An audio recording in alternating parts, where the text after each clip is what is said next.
కొద్దిసేపటి క్రితం ఆయన చేసిన ట్వీట్ ప్రస్తుతం ఆంధ్రప్రదేశ్ రాజకీయాల్లో సంచలనంగా మారింది. దానికి సంబంధించి బ్రేకింగ్ న్యూస్ చూస్తున్నారు. రాజకీయాల నుంచి తప్పుకుంటున్నట్లు చెప్పుకొచ్చారు. రాజ్యసభ సభ్యత్వానికి రేపు రాజీనామా చేస్తున్నానంటూ కూడా ఆయన చెప్పుకొచ్చారు.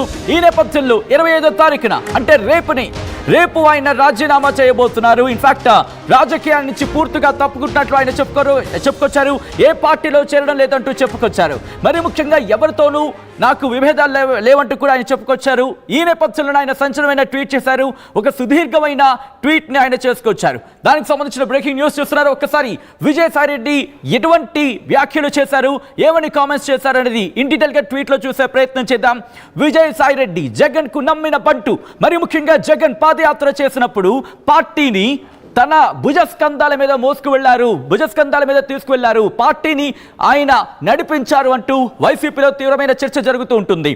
మరి ముఖ్యంగా వైసీపీకి సంబంధించి జగన్ కి నమ్మిన బంటుల్లో ఆయన అగ్రస్థానంలో ఉంటారంటూ కూడా చర్చ జరుగుతుందంటే అర్థం చేసుకోవచ్చు. ఈ నేపథ్యంలో విజయసాయి రెడ్డి రాజీనామా మరి ముఖ్యంగా రాజకీయాల నుంచి తప్పుకుంటున్నట్లు ఆయన ప్రకటించడం సంచలనంగా మారింది. దానికి సంబంధించి ఒకసారి చూడొచ్చు.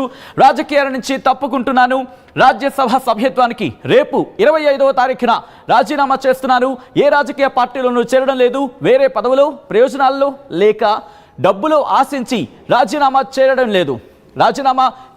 అది ఈ నిర్ణయం పూర్తిగా నా వ్యక్తిగతం. ఎలాంటి ఒత్తిళ్లు లేవు, ఎవరూ ప్రభావితం చేయలేదు.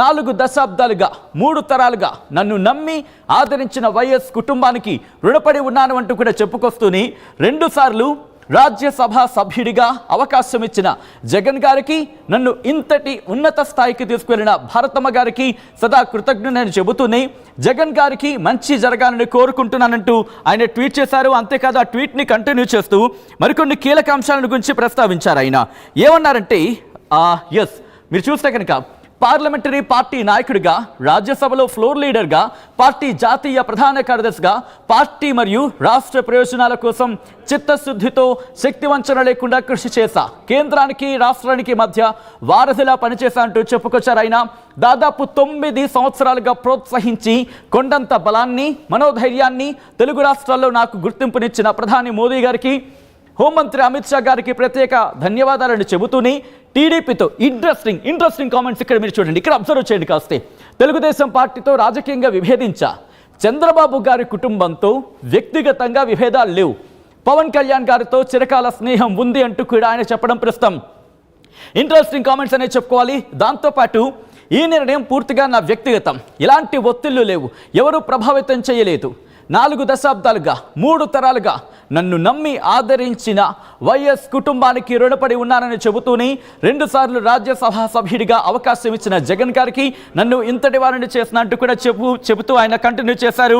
ఈ నేపథ్యంలోని ఆయన చేసిన వ్యాఖ్యలు ఒక్కసారి ఇన్ఫాక్ట్ ఆయన చేసిన ట్వీట్ ప్రస్తుతం ఆంధ్రప్రదేశ్ రాజకీయాల్లో సంచలనంగా మారింది. మా ప్రతినిధి కృష్ణమోహన్ అప్డేట్స్ అందించేందుకు సిద్ధంగా ఉన్నారు. కృష్ణమోహన్, అసలు ఏంటి షాకింగ్ న్యూస్? వైసీపీ ఏమంటోంది? ఎక్కడ కూడా ఎటువంటి డిస్కషన్స్ లేవు. ఆయన ఒక్కసారిగా రాజకీయాల నుంచి తప్పుకున్నట్లు ప్రకటించారు. ఏం జరిగింది?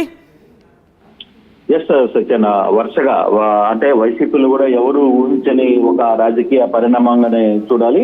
విజయసాయి రెడ్డి చేసిన ట్వీట్ నిజంగానే వైసీపీ అభిమానులకు కావచ్చు, వైసీపీలో ఒక పెద్ద షాక్ గానే ఉంది. అయితే ఇటీవల ఆయన కొన్ని ఇష్యూస్ లో ఇబ్బందులు పడ్డప్పటికీ కూడా, అంటే పవర్ పోయిన తర్వాత కానీ ఎక్కడ కూడా ఆయన తన వ్యవహారాన్ని మాత్రం ఎక్కడా తగ్గల, తన స్పీడ్ ని ఎక్కడా తగ్గలేదు. కాకపోతే సడన్ గా ఈరోజు రాజకీయాల నుంచి తప్పుకుంటున్నాను, రాజ్యసభ సభ్యత్వాన్ని రేపు 25వ తారీఖున రాజీనామా చేస్తున్నాను అని చెప్పిన నేపథ్యం. అయితే ఏ రాజకీయ పార్టీలో చేరడం లేదు, వేరే పదవుల్లోనూ ప్రయోజనాలను లేకపోతే డబ్బు ఆశించి రాజీనామా చేయలేదు అనేది చాలా క్లియర్ గా ఆయన చెప్పిన పరిస్థితి. 4 శతాబ్దాలుగా 3 తరాలుగా నన్ను వైఎస్ కుటుంబం ఆదరించింది, రుణపడి ఉన్నాను. 2 సార్లు రాజ్యసభ సభ్యుడిగా అవకాశం ఇచ్చిన జగన్ గారికి, నన్ను ఇంతటి ఉన్నత స్థాయికి తీసుకెళ్లిన భారతమ్మ గారికి సతా కృతజ్ఞతని, జగన్ గారికి మంచి జరగాలని కోరుకుంటున్నాను చెప్తూనే, అయితే ఇక్కడ దాదాపుగా 9 సంవత్సరాలు ప్రోత్సహించి కొండంత బలాన్ని, మనోధైర్యాన్ని తెలుగు రాష్ట్రాల్లో నాకు గుర్తింపునిచ్చిన ప్రధాని మోడీని, హోంమంత్రి అమిత్ షా గారికి కూడా ప్రత్యేక ధన్యవాదాలు అని చెప్పారు. మరోవైపు ఇక్కడ ఇంట్రెస్టింగ్, ఇందాక మీరు అన్నట్టుగా టీడీపీతో రాజకీయంగా విభేదించాలని చెప్తే చంద్రబాబుతో కుటుంబంగా వ్యక్తిగతంగా ఇక్కడ విభేదాలు లేవు, పవన్ కళ్యాణ్ నాకు చిరకాల స్నేహితుడు అనేది మాత్రం. అయితే తన భవిష్యత్తు మాత్రం ఇంకా వ్యవసాయమే, సుదీర్ఘ రాజకీయ ప్రయాణంలో ఆదరించిన తన రాష్ట్ర ప్రజలకి, మిత్రులకి, సహచరులకి వీళ్ళందరికీ కూడా కృతజ్ఞతలు తెలియజేస్తున్నాను అని చెప్పి ట్వీట్ విడుదల చేసిన పరిస్థితి. నిజంగానే ఇది చాలా వరకు కూడా ఇంపాక్ట్ అయిన పరిస్థితి వైసీపీ పార్టీలో వ్యవహారాన్ని కొంత సీరియస్ గానే తీసుకుపోతున్నారు. అయితే మరోవైపు ఇంకో షాకింగ్ కూడా జగన్ కి తగిలిపోతుంది. మరో రాజ్యసభ సభ్యుడు అయోధ్య రామిరెడ్డి కూడా త్వరలో ఆయన కూడా పదవిని రాజ్యసభకు రాజీనామా చేయబోతున్నారు. ఆయన కూడా రాజకీయాల నుంచి దూరంగా పోతున్నారని ఒక చర్చ జరుగుతోంది. సో అది కూడా బహుశా మరికొద్ది సేపట్లోనే అయోధ్య రామిరెడ్డి కూడా తన సంచలన ప్రకటనను విడుదల చేసే పరిస్థితి. అంటే ఒక్కసారిగా వైసీపీలో ఉన్న ఇద్దరు రాజ్యసభ ఎంపీలు ఇద్దరు పార్టీ నుంచి వెళ్ళడం, అది రాజకీయాలకి దూరంగా వెళ్తానని చెప్పడం, ఆ విషయంగా ఇది నిజంగానే షాక్ జరుగుతున్న. కానీ అంటే ఇక్కడ ఏ కారణంగా చూడొచ్చు? మరి ముఖ్యంగా ఉత్తరాంధ్ర నుంచి ఆయనకి నెల్లూరు బాధ్యతలు, correct me if I'm wrong, గత ఎన్నికల్లో అసెంబ్లీ ఎన్నికల్లో బాధ్యతలు అప్పగించిన తర్వాత అక్కడ నేను గెలిపించిన తనను పార్టీని అంటూ కూడా ఆయన దాదాపుగా వాగ్బాణాలు సంధించారనే చెప్పుకోవాలి. సో ఈ నేపథ్యంలో ఇన్ని రోజులు ఆలోచించి ఇప్పుడు నిర్ణయం తీసుకున్నారు అనుకోవాలా, లేకపోతే ఇంకా కారణాలు ఏమైనా ప్రభావితం చేశాయా? అంటే ఇటీవల మనం కానీ చూసుకుంటే ఒక 2 ఇష్యూస్ చాలా కీలకమైన అంశాలు పార్టీ జరిగిన తర్వాత, అంటే ఇది ఆర్థిక పరమైన లావాదేవీలకు సంబంధించిన వ్యవహారం చూసుకుంటే, ఒకటి కాకినాడ పోర్టుకు సంబంధించి చాలా క్లియర్ గా బలవంతంగా ఒత్తిడి చేసి సాయిరెడ్డి తర్వాత కొంతమంది వైవి సుబ్బారెడ్డి కుమారుడు వీళ్ళందరూ కూడా వాళ్ళ చేత రాయించారు అనేది ఒక కేసు. రెండవది దసపల్లా భూములకు సంబంధించిన వ్యవహారంలో కూడా కొంత అంతర్గతంగా కొంత వ్యవహారాలు జరిగాయి అనేది ఒక చర్చ అయితే జరుగుతుంది. అయితే ఆ వ్యవహారం మీదనే ఇప్పుడు ప్రభుత్వం మారిన తర్వాత కేసు కట్టడం, తర్వాత కాకినాడ పోర్టుకు సంబంధించి ఇటీవల కాలంలో కేవీ రావు అరవిందోకు సంబంధించిన వ్యవహారాన్ని మొత్తాన్ని కూడా, అంటే అరవిందో వ్యవస్థకు తర్వాత విజయసాయి రెడ్డికు అత్యంత దగ్గర సాన్నిధ్యం ఉన్న నేపథ్యంలో సడన్ గా ఈ వ్యవహారాలు జరగడం, తర్వాత అది సిబిఐ కేసు కట్టడం, తర్వాత ఇదంతా విచారణ జరుగుతోంది. చాలా వరకు ఇష్యూస్ నేపథ్యంలోనే కాకినాడ పోర్టుకు సంబంధించిన వ్యవహారంలో తిరిగి వాళ్ళు కూర్చొని సెటిల్ చేసుకొని పోర్టుని కంప్లీట్ గా అరవిందో తిరిగి ఏదైతే కొన్ని షేర్స్ ను రాయించుకుందనే ఆరోపణలు కేవీ రావు చేశారో దానికి సంబంధించి ఆ షేర్స్ ని తిరిగి కేవీ రావుకి చెప్పిన పరిస్థితి కూడా మనం చూస్తున్నాం. సో అటువంటి ఇష్యూస్, కొన్ని ఒత్తిళ్లు సాయిరెడ్డి మీద ఖచ్చితంగా ఉన్నాయనేది, అలాగే దసపల్లా భూములకు సంబంధించిన వ్యవహారంలో కూడా కొంత దాంట్లో కూడా విజయసాయి రెడ్డి మీద కొంత ఒత్తిళ్లు. కానీ మీరు అన్నట్టుగా అంటే సపోజ్ ఇవే పరిణామాలు అనుకుంటే కనుక కృష్ణమోహన్, మరి ముఖ్యంగా జగన్ లండన్ లో ఉన్నారు, ప్రస్తుతం ఇక్కడ లేరు.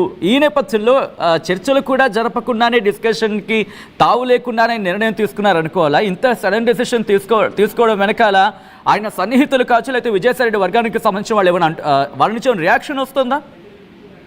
అంటే ఇది ఇంత త్వరగా విజయసాయి రెడ్డి ఈ నిర్ణయానికి తీసుకుంటాడని ఎవరు ఊహించలేదు సత్యం. వాస్తవంగా పార్టీలో కొంత డిస్కషన్స్ జరుగుతున్నాయి. అయితే పార్టీ ఓడిపోయిన తర్వాత సాయిరెడ్డి కొంత కార్యక్రమాలకి దూరంగా ఉన్నా, సాయిరెడ్డికి చాలా కీలకమైన బాధ్యతల్లోనే ఉన్నారు. ఆయన ఢిల్లీకి సంబంధించిన కొన్ని వ్యవహారాలని ఆయన పార్టీకి సంబంధించి జగన్ తో టచ్ లో ఉన్న పరిస్థితి. కానీ జగన్ ఒకవైపు లండన్ లో ఉన్న నేపథ్యంలో సడన్ గా ఈ నిర్ణయం జగన్ కి తెలియకుండా జరిగి ఉంటుందా అని అయితే నేనైతే అనుకోను. ఖచ్చితంగా జగన్మోహన్ రెడ్డితో అట్లీస్ట్ ఫోన్ లో అన్నా సరే దీనికి సంబంధించిన వ్యవహారం ఖచ్చితంగా అతను మాట్లాడి ఉంటాడు అనేది డెఫినెట్ గా. ఎందుకంటే రాజశేఖర రెడ్డి కుటుంబానికి సాయిరెడ్డికి ఉన్న కుటుంబానికి మధ్య ఉన్న వ్యవహారం చాలా సీరియస్ అయిన విషయం.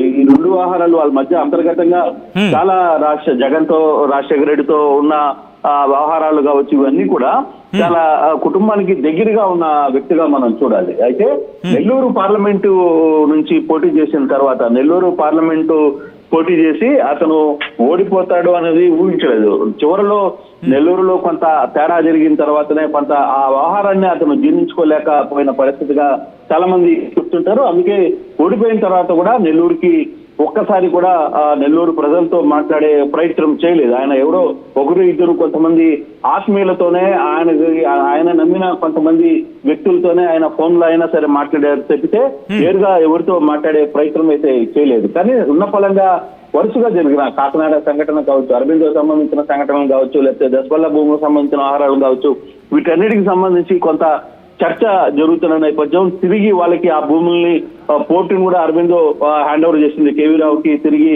ఆ షేర్లన్నీ కూడా రాయించుకున్నారు. సెజ్జును మాత్రం వాళ్ళు ఉంచుకునే ప్రక్రియ చేస్తున్నారు. ఈ వ్యవహారాలన్నీ కూడా కొంత సాయిరెడ్డికి తలనొప్పుగా మారాయని చెప్పాలి. అంటే